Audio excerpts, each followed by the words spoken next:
Bonjour à toutes et bonjour à tous. Très heureux de vous retrouver pour cette 4e journée de MIF Expo. C'est le salon du Made in France.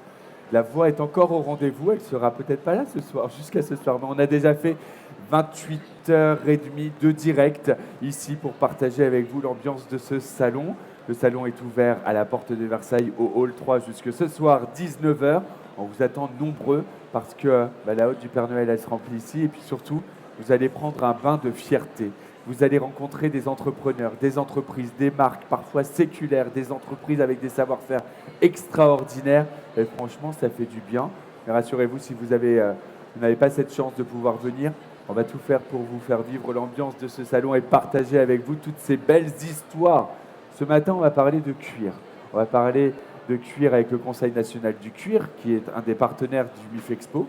Et je ne suis pas seul pour parler de cuir. J'ai le bonheur de retrouver Gilles Attaf, président de la certification Origine France Garantie. Gilles, je dis retrouver, mais en fait, je crois qu'on ne se quitte pas pendant ces 4 jours. Et hier soir, on se disait, finalement, c'est la colo de tous les amis du Made in France. C'est notre colo. Ce matin, tu veux dire? Dans la nuit, j'ai dit. Salut Anthony, ravi d'être à nouveau avec toi sur le plateau. Ouais, effectivement, c'est un grand moment de communion. On est content parce que ça se passe vraiment bien. Il y a une osmose, il se passe des choses, il y a une dynamique. On a tous envie de promouvoir ce magnifique salon porté par Fabienne Delahaye, que je remercie encore pour ses 10 ans et ce magnifique anniversaire qu'elle nous a fait vivre hier soir. C'est vrai. C'était un très beau moment. On était tous contents d'y être. On était heureux, vraiment heureux. On passe que des bons moments, il faut le dire, pendant ces 4 jours. Tu es président de la certification Origine France Garantie et Service France Garantie, mais tu es aussi à la tête de Belleville, l'investigateur, j'ai envie de dire, de Belleville. Belleville et sa bande, c'est rue Française dans le 2e arrondissement à Paris, c'est le quartier Montorgueil. Et Belleville, c'est des t-shirts, c'est des vestes, c'est des vestons. On est bien dans du Belleville. Je te fais honneur ce matin. Absolument, t'es très beau Anthony, comme d'habitude. Merci. Je vais te présenter. Alors présenter, c'est un grand mot pour te parler de Thierry et de Clément. Thierry et Clément Haut, père et fils, à la ville, à la montagne. C'est dans le 11e arrondissement à Paris. Ça pourrait être une simple cordonnerie, non, c'est un service. C'est un service France Garantie. Et en plus, c'est aussi une boutique. Et puis des infos sur le digital grâce à Clément qui a repris tout ça. Bonjour les amis. Bien dans le micro si tu veux bien. Thierry. Bonjour Anthony. Quand je disais présenter à Gilles, c'était un grand mot parce que Gilles, tu as grandi avec Thierry. Vous êtes un peu des jumeaux. Oui, dans la même cour, on a fait des pâtés ensemble, tous les deux, rue Sedaine dans le 11e. Non, effectivement, on se connaît depuis très longtemps avec Thierry. Et c'est pour ça que je suis très content aujourd'hui qu'il représente la filière cuir pour le Conseil national du cuir. C'est très important qu'il soit là aujourd'hui. Parce que le cuir, c'est quelque chose de très noble. Et nous, on aime bien, au sein de tout notre écosystème du Made in France, les filières nobles. Et ça, c'en est une très belle. Et puis surtout, il représente aussi un métier qui, pour nous, a été précurseur. Je le dis depuis très longtemps. C'est assez étonnant parce qu'en fait, on parle beaucoup aujourd'hui de tout ce qui est recyclable, réparabilité. C'est vraiment dans l'air du temps. On a l'impression qu'on a découvert quelque chose. Et moi, je le dis très, très régulièrement. Je le dis, ce qui est extraordinaire, c'est que vous étiez une filière qui déjà, comme nous, sur le Made in France, on nous a dit, on explique que finalement, on était précurseur sur l'écologie, on était en circuit court. Quand on produit Made in France, on est en circuit court, donc on est écologique. On découvre ça maintenant.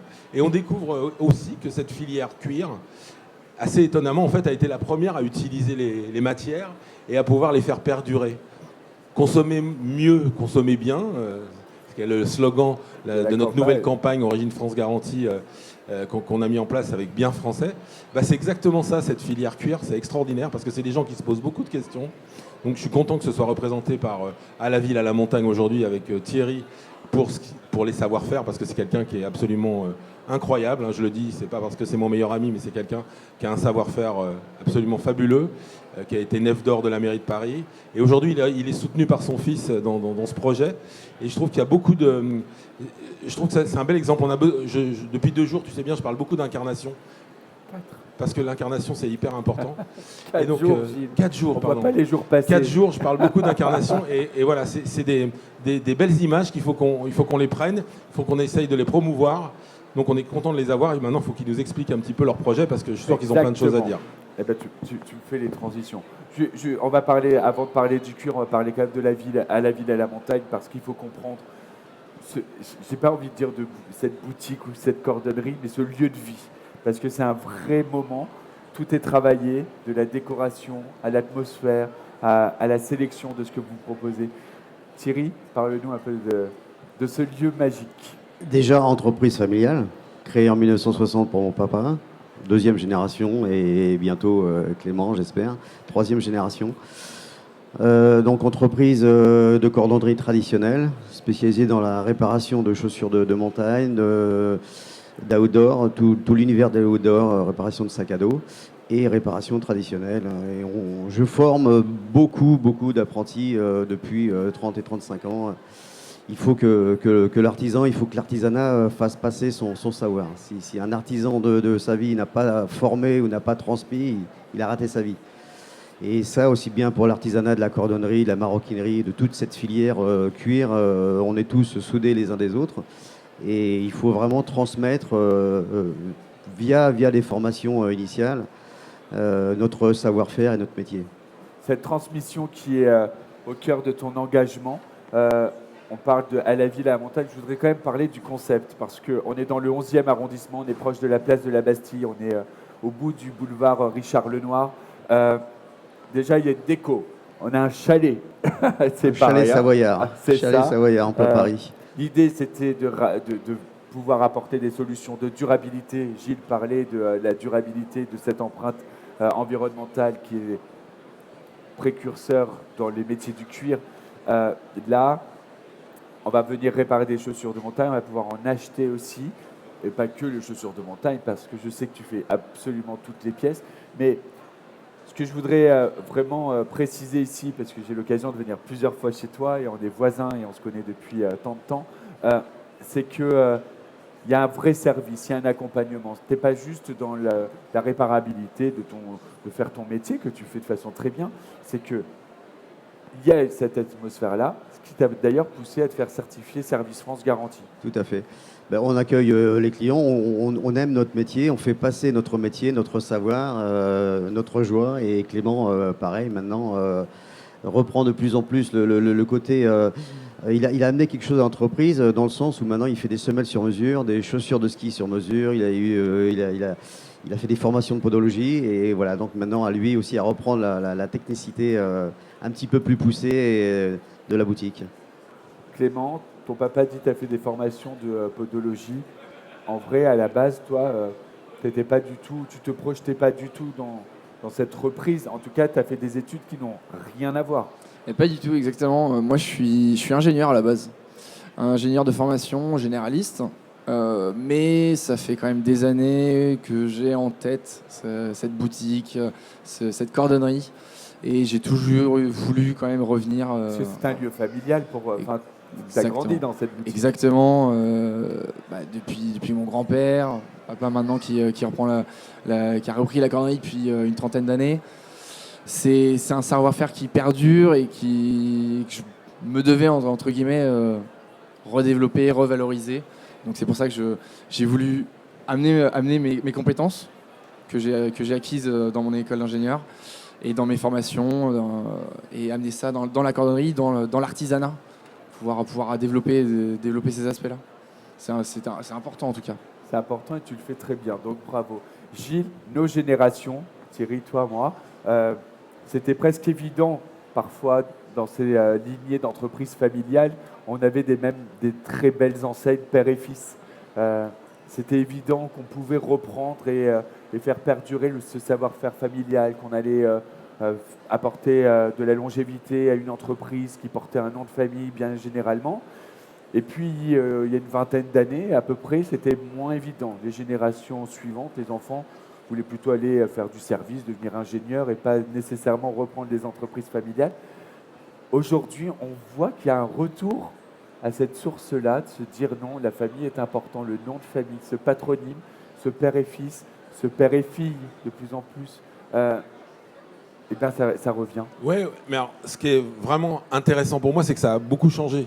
C'est-à-dire qu'il y a de la transmission, c'est-à-dire Thierry fait beaucoup de transmission, c'est essentiel dans l'artisanat, transmettre les savoir-faire, travailler sur l'attractivité. Mais ce que je trouve vraiment intéressant maintenant, c'est que les jeunes, effectivement, viennent dans les entreprises familiales, reprennent les entreprises, mais font une métamorphose de ces entreprises. Et les Je font trouve ça- évoluer. Et elles les font évoluer. C'est-à-dire qu'en fait, il y a cette notion de transmission de savoir-faire qui est fondamentale parce que sans ça, on ne peut pas travailler. Mais ils apportent vraiment autre chose. Et ça, moi, je le revois beaucoup dans les entreprises familiales. Hier, on avait les Sfeci de Horstil Lights. C'est exactement un peu le même esprit dans l'industrie.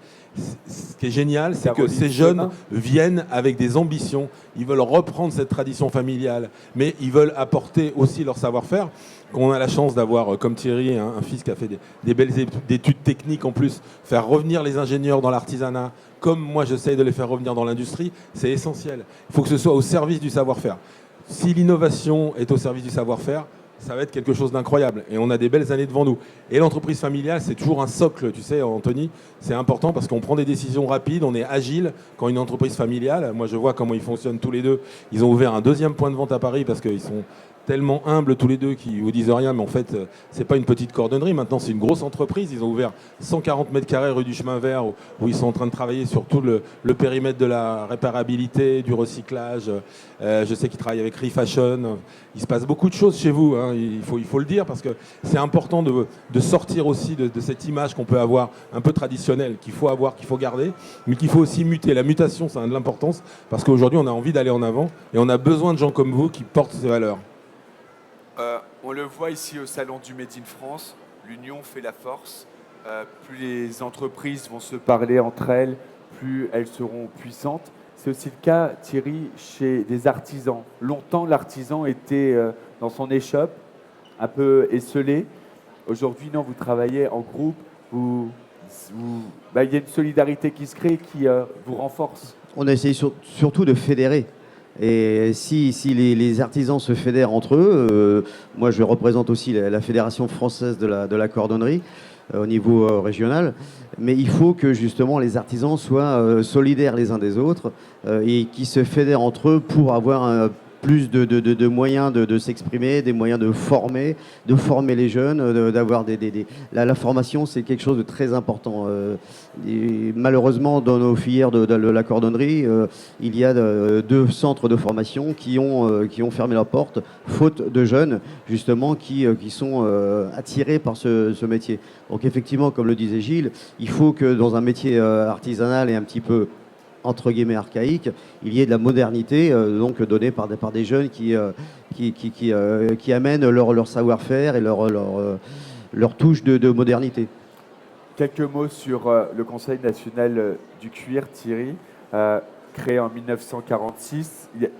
Tu parlais de fédération, 21 fédérations à l'intérieur de ce Conseil national du cuir. C'est quoi les actions? C'est quoi son rôle aujourd'hui? Représenter tous les acteurs de cette filière du cuir, aussi bien du début jusqu'à la vente. Et donc le Conseil national du cuir représente toutes les fédérations communes de tous les métiers communs à cette filière. Aussi bien la maroquinerie, la ganterie, la mégisserie, la tannerie, la cordonnerie, la botterie, voilà, toutes ces filières qui sont un acteur principal du cuir. Des acteurs aussi incontournables du rayonnement de la France à travers le monde parce qu'on est tellement reconnu pour notre expertise de la maroquinerie et du cuir. Je pense forcément à des grandes maisons de luxe qui travaillent les plus beaux sacs, les plus belles valises à travers le monde. On se fait une petite ambiance un peu plus intimiste. On est toujours en direct, rassurez-moi. On est toujours en direct, c'est juste une question d'électricité. En fait, on me dit que c'est parce qu'on met trop d'intensité. On a fait sauter les plombs. Non, en fait, tu prends trop la lumière. Tu prends tellement la lumière. Tu vois? En fait, c'est toi, c'est un mot magique. Quand tu dis lumière, ça revient. Si je fais ça, ça s'éteint. Non, ça va. Je voulais dire quelque chose qui est fondamental, c'est que la notion de filière, elle est très importante parce que on a eu tendance pendant trop longtemps à travailler seul. Et il faut que les filières se réorganisent. C'est super important. Plus on fédérera et plus on sera soudés, plus on sera nombreux, plus on chassera en meute et plus on sera puissant, plus on sera en capacité d'avancer vite et de promouvoir nos métiers. Donc c'est hyper important, la notion de filière est super important. Moi j'adore le Conseil national du cuir, c'est comme le Conseil national de la résistance. Il y a quelque chose un peu, en tant que président des FFI, ça me parle. C'est important de savoir que plus on est ensemble, plus on est groupé, plus on est rassemblé et plus on peut faire avancer les sujets. Donc c'est très important en tout cas, et bravo au Conseil national du cuir parce que c'est une très belle filière qui se pose beaucoup de questions, qui réfléchit et qui a des beaux artisans comme vous. Très réactif en plus, très réactif cette filière. et partenaire du MIF Expo. Thierry, quand Clément a commencé ses études d'ingénieur, est-ce que tu t'es dit, mince, qui va reprendre? Il ne va pas reprendre, peut-être que tu aurais voulu qu'il reprenne. Et puis, ma deuxième question, finalement, quand après ses études, il te dit, allez, je te rejoins. Ça a été que du bonheur. Lorsqu'il est parti faire ses études, non, bon, pour lui, c'était, voilà, je ne voulais pas du tout le retenir. Et lorsqu'après, il est revenu en me disant, voilà, papa, j'ai envie de travailler avec toi, ça a été que du bonheur d'avoir une troisième génération fondée en 1960, aussi bien le père que le grand-père, est très fier de lui et très fier de cette ascension un petit peu sociale, comme on dit. Bien sûr. Voilà. Mais je voulais rebondir, je m'excuse, Bien sur sûr. les propos de Gilles tout à l'heure.